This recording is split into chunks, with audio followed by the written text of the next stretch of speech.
Hello, welcome to Cooking with Ron 3. I'm Ron, and we're making some steak this time, so I just have it in the oven, and Bob's gonna tell me when it's good, and when I need to take it out. Hey Ron, huh? We cooked the steaks. You already cooked it. Yeah, I just did a couple of advanced cooking techniques, you know? Well, Bob, there is no way you were able to cook all those steaks. I mean, we only put them in a couple seconds ago. Steak. Ah! Look at that! That's so good! How'd you make this? Well, the chef never reveals his secrets. You know what? Screw waiting for dinner. I'm having this right now.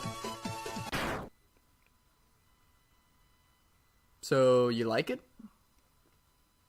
Ron? Ron, what the heck? I thought you liked it. It's raw, Bob. So what? It's raw! Oh my god, Ron, calm down. I'm not calming down for anything! The steak is raw! It's raw, Bob! Ron, I really don't see what the problem is. The steak is raw!